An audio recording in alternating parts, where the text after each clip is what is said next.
following up one of my morning interviews in person. So I came out to see Jon's place after talking to him this morning. We're up his bamboo grove right now. Look at that view. Wouldn't it be cool to build like a little, I want to build a little place for, I mean, I guess it'd be like for barbecues and stuff, but I mean, just build a platform. Yeah. With a small roof or whatever. Exactly. What an impressive valley.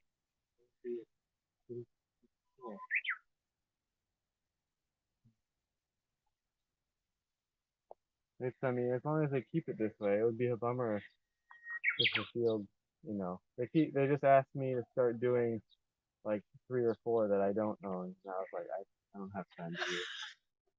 Maybe when the house is done? No, not even. When the house is done, I'll be even more busy. I was like, I just said no, because I don't want, because as soon as I say, like, well, I'm thinking about it, then they'll expect me to do it. Oh. So, start off by saying not possible, and then if I can help out some, that would be fantastic. Is that Japanese nightingale behind?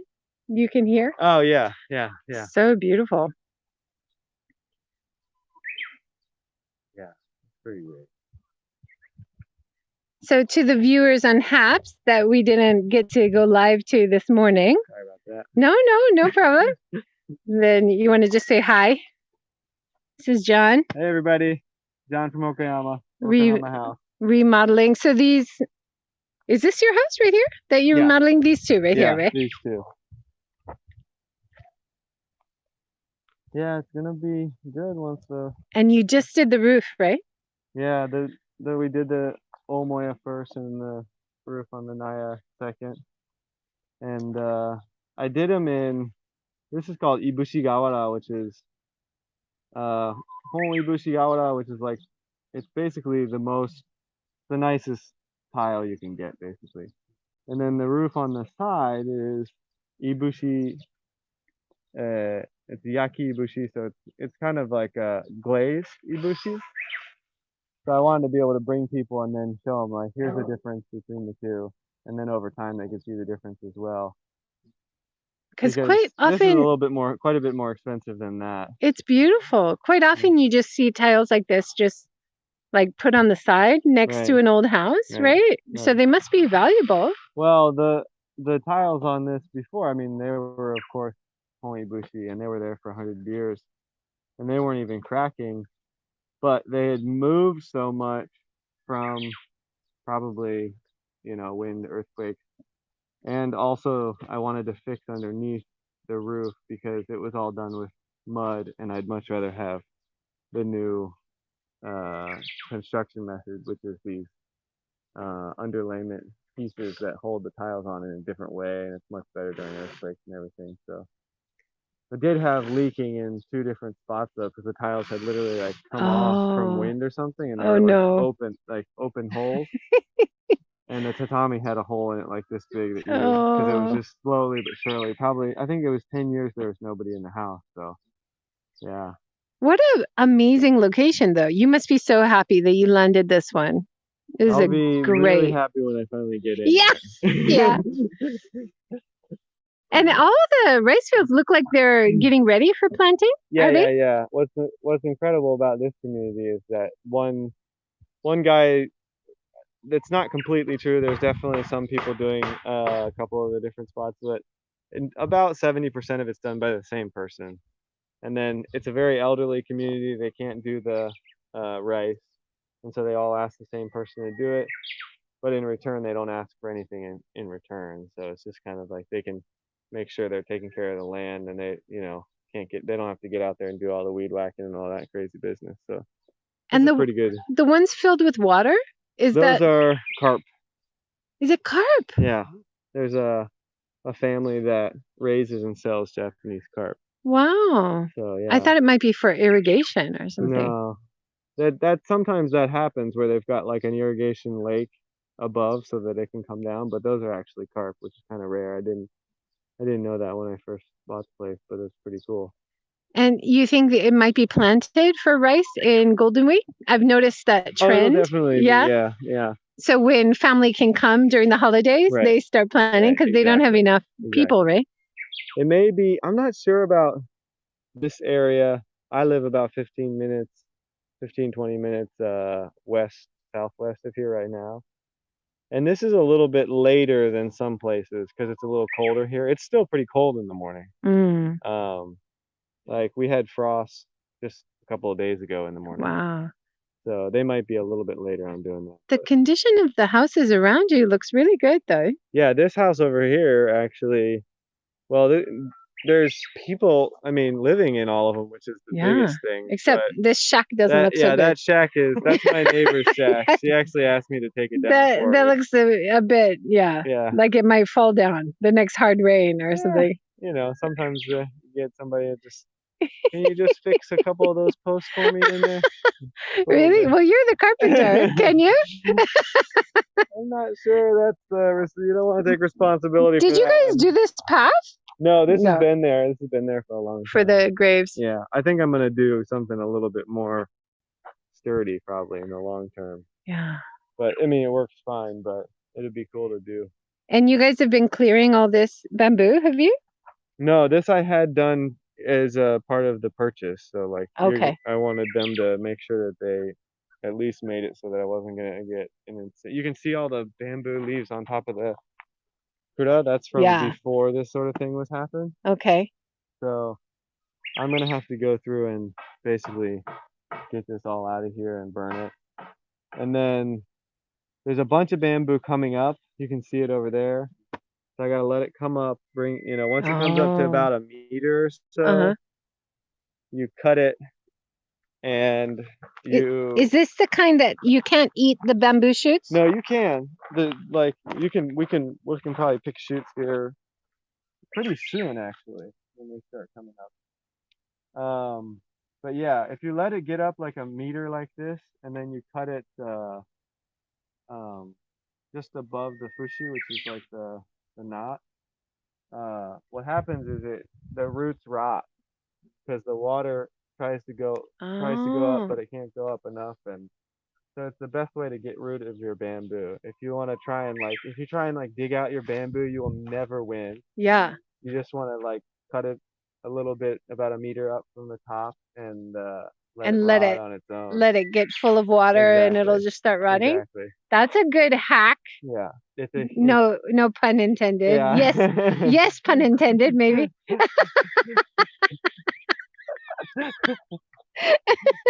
Yeah. I didn't know that. Yeah, because people always say, "Oh God, don't plant bamboo. You're gonna hate it. It's gonna get everywhere." I knew so many people who had trouble with it and had so much trouble with it myself working with people, and then somebody I was talking to permaculture people who know about that sort of thing, and they were like, "Yeah, you just cut it like this," and they showed me how. I showed how it takes about a year or whatever, but then it rots out, and then you don't have to worry about. Well, when I was talking to an author recently in the series, and she did her research on forest foraging. So finding food in the forest. Sure. And she was talking a lot about bamboo and how because bamboo is no longer used to make baskets or hats or mats or loads of things, that's why bamboo is everywhere. Right. Whereas before, people used to be harvesting it all the time. Sure. So it never got out of control like this. Sure. And eating it a lot more than they do now. Sure. She went to a 15-course bamboo meal in Kyoto. Oh, wow. All bamboo. All bamboo, every course. Wow. I've done a course like that in Kyoto myself with my pea at one point. That's pretty cool. It is cool. A lot of good stuff you can do with bamboo. Yeah. Well, she said bamboo sashimi was the weirdest. Oh. Because it had to be cooked, but it had to be cut so thin that it was like sashimi. That it wasn't crunchy, basically. Yeah. Wild. So you've done some work up here. Got piled. You ready for tondo? Yeah, we're gonna have to. Well, we got tondo matsuri. We got a wood fire stove going too, so I'm gonna probably get that running for my boss, and And using the roof tiles as part of the path here. That's something I'd really. They did this before I came, but I'm excited about that. I took a bunch of the roof tiles from the old roof and saved them for that very purpose. That's a good way to reuse it. Yeah, well, it's also really nice in like Shibomio, a small garden that's in sort of inside the house, or in the back or whatever. It's nice to use for the path. So get some of those longer stones, but then in between have some of those old kawara standing up on ends. And when you get drawing them out, it's beautiful.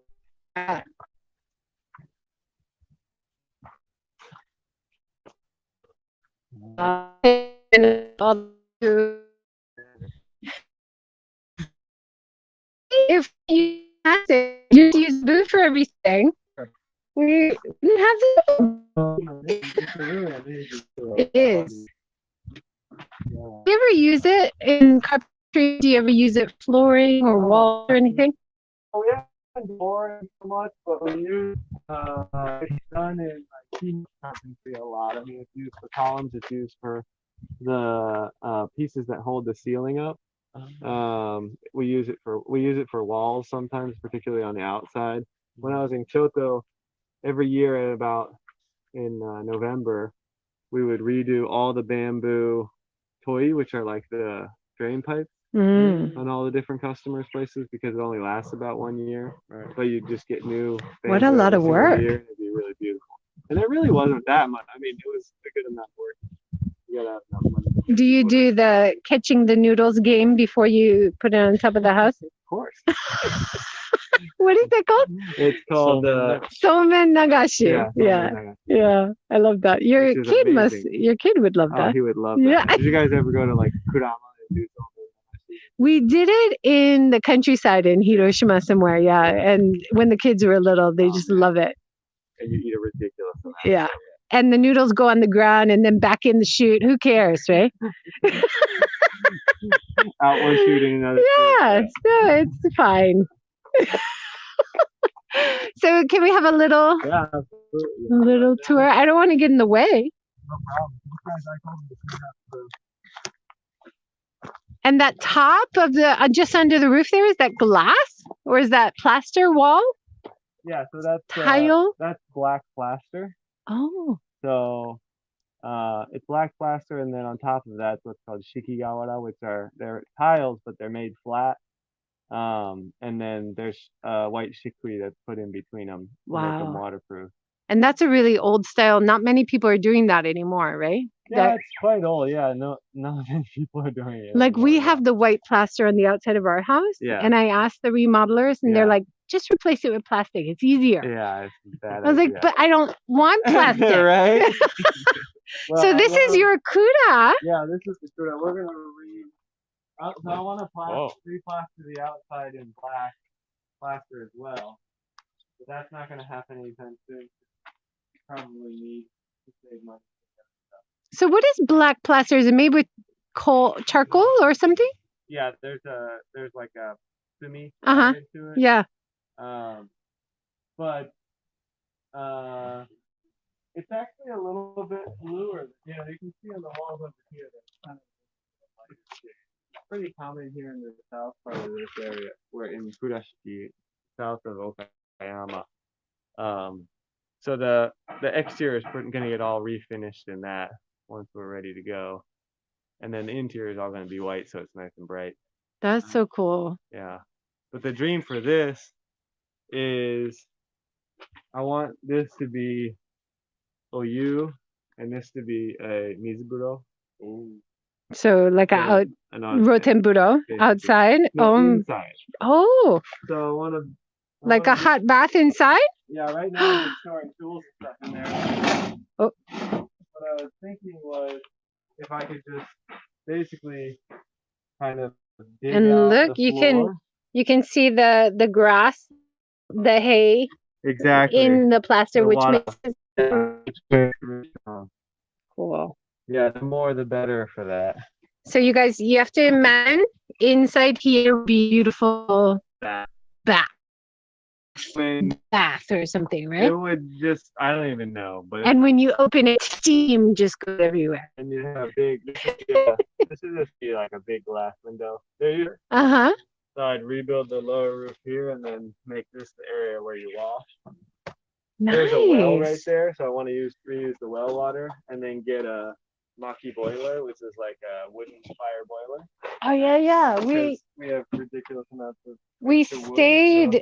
stayed at a place. Everything was really modern and really cool and sophisticated, really Japanese style, but they had a fire under the bath. Yeah. And it's a modern bath, but a fire under. Yeah, exactly. Because they have so much firewood. Exactly. Wow, look at this. So this is just held together with dirt and bamboo. Yep. That's it. That's it. Thanks, Marty. She gave a super clap. She's enjoying this. Yeah, it's amazing. Well, you shouldn't be able to see this, but we're gonna work on bringing it back to life here. You're gonna try to put a new layer of dirt and bamboo, right? A whole lot more. And these are the original, well, not original windows, but no, those are new. No good. No, I don't like those. No. They're aluminum sashi. Yeah. So I'm gonna make wooden sashi and put them. Nice. In. Yeah. You're gonna do they're not bad for thicker pane, so it's more insulated. I'll probably do what's called, well, there's two types. There's an argon gas double pane glass. I've seen that. And then there's a vacuum seal double pane glass. Of course, price difference too, right? Yeah, and then there's a double pane glass that's quite a lot more expensive than those two types, that who's really not the, how do you call it, the thermal conductivity ratio is not that much better than those two. But the reason I always use those is because you can get them in 5 millimeters. So you can. But also you're going to have the Engawa, so that's extra insulation. If you've got the hallway on the outside, right? The other thing I'm going to do is put uchi shoji, which is like right inside of the windows, you have shoji screens. So that's like a insulation. And extra privacy, and then open when you want it. I don't have to do curtains. Yes, I hate curtains too. I noticed that this morning you had curtain rails. Yeah. I was like, why would anyone put curtains there? I mean, that's where the view is. It's a preference, but I have totally refused curtains to be allowed in the house. So. Yeah. And this is where you did the new wood and the old wood? That's up right, there on the underside. The old. As you can see, even a little bit of the leaking that was happening. Oh, I can't see it that way. But. And wait, these are sharpeners, are they? That's sharpening stones, yeah. So you keep the sharpening stones wet? Yes. And then you sharpen your tools? Exactly. How often do you have to sharpen tools? Depends on what you're doing. Today we were planing a bunch of rafters, and so we were probably sharpening, every 15 minutes. What? But wow. Most of the time, you can go a whole day without sharpening. Sometimes you have to sharpen 50 times. Yeah. Oh my gosh, it's so beautiful. All your new wood. That is gorgeous. There's you can see the old. Go ahead. You can see the old beam up here. Mm-hmm. And for some reason it was coming out a little bit further than the beam, and then they had just a few columns. But I thought it's nicer to have it right underneath. This beam's called a keta, which is I don't really know what that's called in English because I don't speak carpentry English very well. But do you know, Felix? Do you speak carpentry English? Probably not. I doubt it. So this is part of your joint system. It comes through and joins the other wood coming. That's amazing. So if you look like up top here, real quick, you can see those are called shachi-sen. Okay. And they're trapezoids, right? Uh-huh. Because the force of the sen pushes this piece of wood towards the column and the sen this way. Uh-huh. And the reason it's a trapezoid is that you want it to be 90 degrees. The vector wants to be 90 degrees to the way that you're trying to push.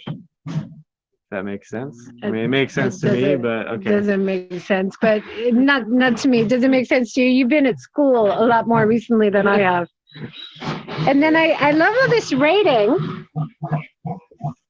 Yeah, this is the Bonsuke it doesn't have to be so beautiful, but it is beautiful. It doesn't have to be, no. Gorgeous. Do you have a special person who does that rating? No, well, whoever is doing the layout. Wow. Yeah, So cool. it is good fun. Nice to take a little time and write it. And in the bags, you were saying it's insulation, right? Exactly, wool insulation. Wool 100% sheep's wool. from New Zealand? Probably. We have a lady from New Zealand just joined. Awesome. Yeah. Louise, maybe wool from New Zealand in there. Yeah. Maybe for insulation. I've done a whole lot of research on insulation, and I could go into depth about it, but I think that wool is by far the best and most sustainable insulation that you can possibly use in your house. So That's awesome. I asked a lot about it, and people kept saying that synthetic material, yeah, and I just didn't want to yeah, do that. yeah, But wool, good. yeah. Wool, you cut it off in the summer when they're hot, and then you let it grow back. And Yeah. Louise good. says yes, probably New Zealand. Yeah. Well, it's amazing. I mean, it's antimicrobial. You can get a plenty high insulation rate. It's not super expensive. It has one of the lowest rates of energy consumption to make the material of any of it's probably the lowest to make the material. It's just insane. I notice you have 3 different kinds. Is that because the beam is a different level? So you've got a flat connection, Yeah, an yeah, yeah. inside connection, Mm-hmm. and like a Round. round connection. Yeah, well, the beam. So one of the other tricky parts of this right now is we just took all of the heavy material off of the roof. And right now you've got space Okay. there, but then not in some of the other places because it's still weighted down. But we do what's called scribing, so the beams fit right to that round position. Mm-hmm. And then this is a framework for the bamboo lattice. Okay. That'll then be earth and plaster. Nice. So yeah, on the kura you don't see a lot of it because they use bigger pieces of bamboo, but on these walls they'll be smaller, like 24 millimeter wide pieces of bamboo, and so these are called nuki, which is a framework, but it also acts as a structural stabilizer during an earthquake because the nuki go all the way through the column, Mm-hmm. so that in an earthquake, when the column starts to try and fall over, it pinches the nuki, and then it bounces back, and then keeps going back and forth and back and forth. That's amazing. So So even with traditional techniques, there's no reason you can't be earthquake proof. Earthquake. Yeah, actually, I mean, Sound. there's a lot of research done at what's called the E-Defense Center in Kobe, and all of it's pointing to the fact that the traditional is what they call Saifentan, which is right now the strongest as far as earthquake resistance. Wow. Wow. They're shaking buildings on a large shake table. So. That's amazing. Can we walk this away? Sure. Okay. You're the most relaxed, like, what do you call the person who controls a construction site? Yeah. Usually they're super, super strict, right? Well, yeah. I'm also American. Thank you, Louise. That's awesome. Oh, this is so fun to see in person after talking to you this morning. Yeah, we got some tunes going. So these are your beams that you're hoping is going to be a roof across here? So what we're putting in right now are called the rafters. Mm-hmm. We're replacing the rafters on this side because they were kind of wonky. And there was a little bit of displacement in this building on that side. This building's just like in crazy great shape. It's crazy. But wow. And then I connected the two buildings with these beams. And there'll be floors down there in the bottom. It's all covered up because it's all hand planed and doesn't want to get beat up. Felix, do you see the axe work on the beams?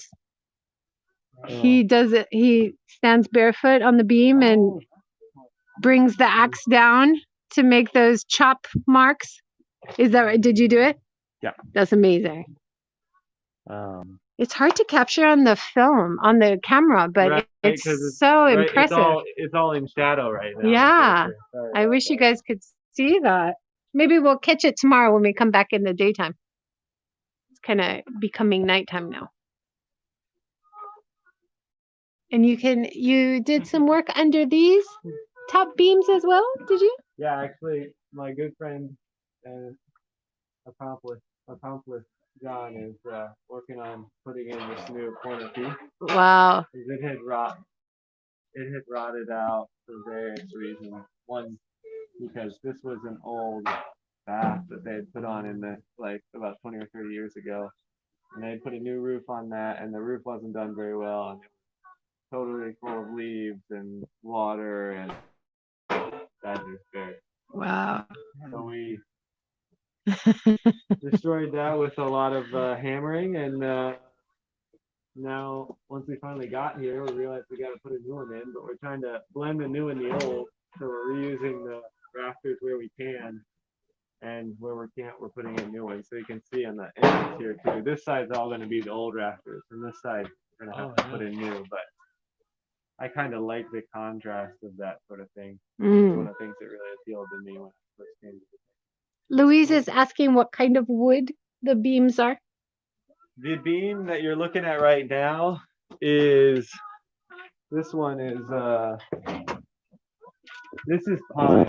This is Japanese pine. And what's it? I reused the obiki, which are like the main structural beams in the floor of this building because they're in really good shape, but I wanted to redo the floor in a way that it would be easier to insulate. So I figured I'm gonna try and reuse those nice pieces of wood wherever I can. So these three pieces are pine, and then most of the other structural stuff that we're putting in is Japanese cypress from Okayama. So just around the bend, a place about 30 minutes from here. Wow. Yeah. That's cool. So. And you've got lights, so you must be doing some work at night, huh? Early morning, late at night. Both of those. We've got long days these days, so it's not so bad. But it was a month ago, it was easy for it to be dark when we were here at 7 or 8 or whatever. Yeah, that's true. So getting a bit better. Also, just on a dark day, sometimes it's really nice to have a little bit of light. Yeah. Yeah. But gotta try and bang this puppy out before the next rain. We're thinking maybe next Wednesday or something. I have to get this all covered up, and then actually got to do all these other roofs. It's probably not all going to happen by next week, but. You think the rains are coming next week? Is that what it looks like? Stuff, but I just mean like the next rainfall. Right. Which I think has something to do with the typhoon that kind of missed us. So if you have any wood that's exposed, would you treat it with anything? Like if it's going to be exposed to rain and sun? There's a bunch of different treatments, but we've never really done anything not natural. Like I've never treated anything with like a urethane or anything, but we've treated wood with natural stains. I mean, there's, in particular, one stain that's often used is called egoma, which I don't know what that's called in English. Egoma is an architectural oil that they use a lot in Japan. Let me find it for you. Egoma. English. Wild sesame. Oil. Hey. So yeah. Cool. Which is an amazing stain. It doesn't. It's an oil that it doesn't perfectly set, so that's a pretty good thing for wood. What else do we do? Sometimes we do some burst, Oh, like yakisugi, like we talked about. Yeah. That's used a lot. Cool. And the other thing we do is that's what we do. All the walls are just plaster, right? Just the earthen. This is kind of not so nice plaster, to be honest. Compared, this is newer done because this is where that new bath was. This is the nicer. This is Arakabe, which the plaster walls typically have 5 to 7 coats, and this would be like the third coat. The 1, 2, and 3 would look kind of like this with a ton of straw on them to really strengthen the wall. And then they start to get finer and finer like this, but this was done at a time, you can see this one layer is kind of chipping off. This was done probably more recently than some of the other ones that were done with finer layer. So it's kind of when I look at it, I can tell that it's not the nicest soil, but that's okay. Still biodegradable. You can still put it back in the earth, right? Just throw it on the ground and let it go back to And we're nature. gonna put plaster over it anyways, or shikri, which is like the lime plaster. So yeah, it'll look good. Cool. In the end there. And I noticed some nails around. Some. What was that? We got a lot What of was nails. going So on? this had a wall, like this was a wall, and this whole area was another bath. Oh, okay. With look at these puppies. These Yeah. are into the concrete blocks, and I just gave up on taking them out. That it's gonna have to be like a decoration feature Exactly. of some sort. Little coat hanger. Yeah, it's a wonder why they do some of the things they do sometimes, but that's okay. Seemed like a good idea at the time, I'm sure. No, the other finish I wanted to tell you is I can't really illustrate well right now is with a piece of wood like chestnut. This is chestnut. It has a lot of lye in it, and so we often do a finish where you take a base, typically sekai. What's sekai? Lime? Maybe. Yeah. Your guess is better than ours. See how bad my English is? But just think how amazing your Japanese is. Lime, yeah. So you take a lime base, mix it with water, and then when you wipe it on the wood, it pulls the lye out of the wood, and so it gets nice and dark like this. This is basically darkened over time, but when Cootie's new, it's quite a light brown color. And if you pull the lye out ahead of time, it's much stronger in the exterior. And if you touch it a lot, sometimes the lye pulls out anyway. So a lot of times you like to pull it out ahead of time so that you don't get like fingerprints on it. What's lye? Lye is like an acrid. It's like a natural, but people use it for, isn't it in soap? It's in soap and a bunch of different products. It's also kind of what makes some vegetables bitter or acrid. Oh, right. So like when you put them in and you boil them and that frothy stuff comes up, that's like a type of lye that's coming out of it. Wow, naruhodo. I didn't know that. So you doing most of the work yourself, or you got volunteers? I would love volunteers. No, you paying these guys? Yeah. No, I can't. To be honest, there's not really much for volunteers to do. Right. Yeah. I know a lot of people who get workshops together and stuff like that, but if I had 3 years or something, it'd be fine. But since I got to get back to work, it's either call up the other pros and have them help me or do it myself. Yeah. And as a professional carpenter, the biggest thing is the roof. So if you can get the roof settled, then you can kind of take your time and go in and do the interior work. You don't have to be worried about anything. But I mean, of course, the exterior walls as well. But this guy's, it's an old building, so it's already plastered up and it's got doors in and everything, so it's not a big deal. But I need to get all hands on deck for the roof work. And you did a lot of like internships when you were in Kyoto. You were learning under. Was that like a paid internship or?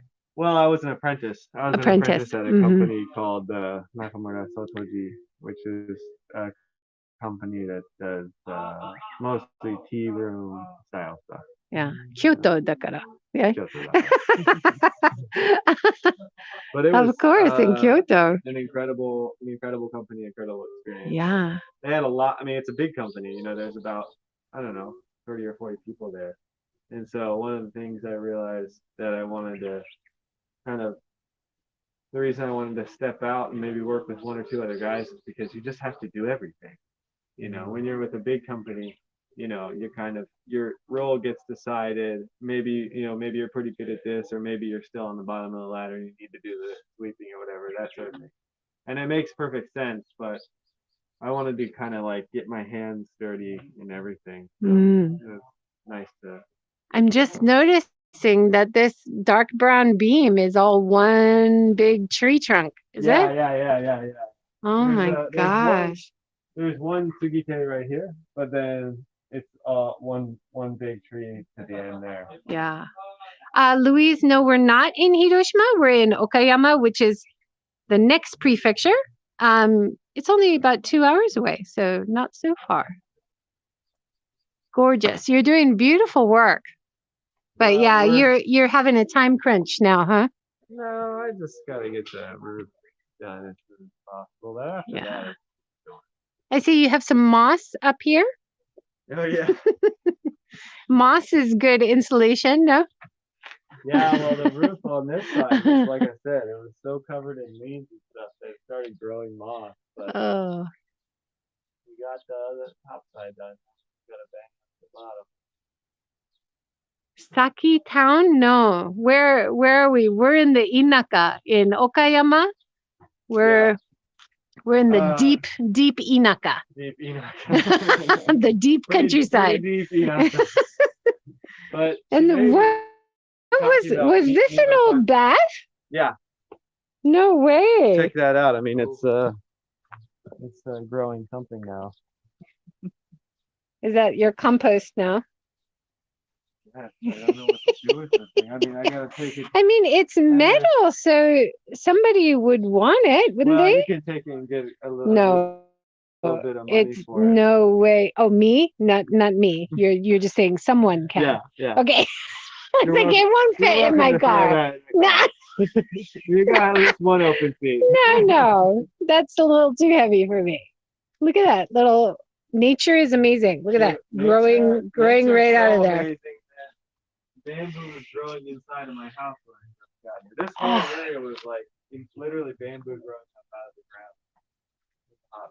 That's another rock basin, stone basin there. That's a bird bath. Yeah, pretty much. Yeah. Oh, are you gonna go the same way Kyle's done with his Kamimomi Permaculture Center to do like compost toilets and stuff? We will not be doing a compost toilet. Apologize. Yeah, no, my husband says that's the line for him. Sustainability is fine, but not compost toilet is what he said. I actually said something to it. Check this out.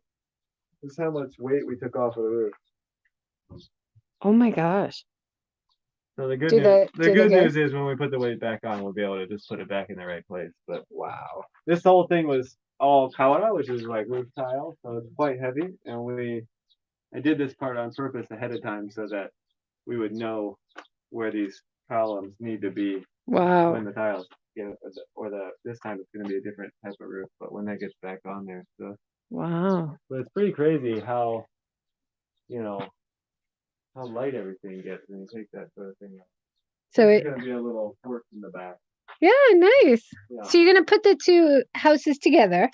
Yep. Make one longer house. Is that some of the insulation? That's right. Is that the wool? That's wool. That's wool that we used in the roof of this building. Yeah. Will this be his house? Yes. This is your house, right? Yeah. First time I've gotten to do my own house. Probably the last. But it's pretty fun. It doesn't feel like my house. I'm not gonna lie. It just feels like another site. So once we finally move in is when I'll realize that, it's my house. But right now it just feels. Well, you've worked on so many other houses for other people. Yeah. So now you're doing the same work, but it's for yourself. It must feel really exciting. It just feels expensive. Expensive? Yeah. Hi, Dog Walker. Thanks for joining from Australia. Nice to see you. Yeah, so all these are plaster walls too. This is going to be the toilet. These are beautiful plaster walls that are going to get. I mean, it'll all get a couple more layers and end up being nice white. And isn't that the nice thing about plastering? You can put it on top of almost anything, right? Oh yeah, absolutely.